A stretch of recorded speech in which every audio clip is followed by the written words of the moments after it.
నేను సెక్షన్ ఆఫీసర్గా పనిచేస్తూ ఆంధ్రప్రదేశ్ సచివాలయం నుండి 2016 జూన్ నుండి 2017 జూన్ 5వ తేదీ వరకు నేను ఇక్కడ పొద్దుటూరు మున్సిపాలిటీలో నేను యాజ్ ఎ కమిషనర్గా చేయడం జరిగింది. తర్వాత కొన్ని కారణాల వల్ల నేను మళ్ళీ రీపాట్రియేషన్ చేసిన తర్వాత అప్పుడు 2017 నేను ఆర్డీఓ ప్యానల్ ఉన్నాను. ఆర్డీఓ వెళ్ళిపోయాను. 2017 ఆర్డీఓ రాలేదు, 18 రాలేదు, 19 రాలేదు. చూసి ఇంకా ఆ కరోనా వల్ల ఈ కోర్టు కేసులు సీనియారిటీ పెండింగ్ పడేసి అది ఆగిపోయింది ఆర్డీఓ.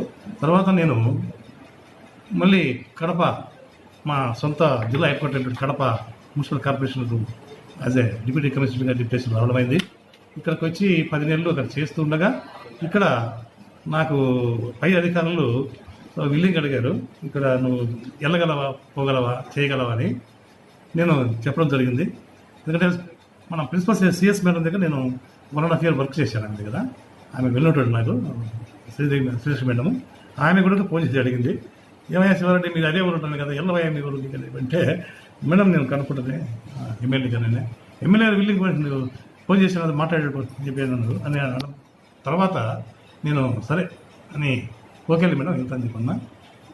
మన శనివారం మాట్లాడారు 4:30కి, ఆదివారం 4:30కి ఆర్డర్స్ వచ్చేసి సరే ఏదైతే నేను నాకు చాలా సంతోషంగా ఉంది. సొంత ఊరిలో నేను చదివిన పెరిగిన ఊరిలో ఒక కమిషనర్గా పనిచేయడము. నా అభిమతం అంటే నేను కొద్దిగా ఎవరు నొప్పించను, గబగబా అడుస్తా మనం మర్చిపోతా. అయితే వర్క్ కల్చర్ అనేది నాకు డిసిప్లిన్, నేను తెలుసు మీకు ఎక్స్పీరియన్స్. నేను ఏ టైంలో ఏం చేయాలని అది చేయాల్సిందే. అచీవ్మెంట్స్ అనేది కంపల్సరీగా రీచ్ మన పూర్వం ఉండకూడదు. మన పొద్దుటూరు అంటే కడప జిల్లాలో నెంబర్ 1 ప్లేస్లో ఉండాలని కోరుకుంటున్నాను. దానికి మీ అందరి సహకారం ఉంటేనే ఇది అవుతుంది. మీరందరూ సహకారం అందిస్తారని చెప్పి ఆశిస్తూ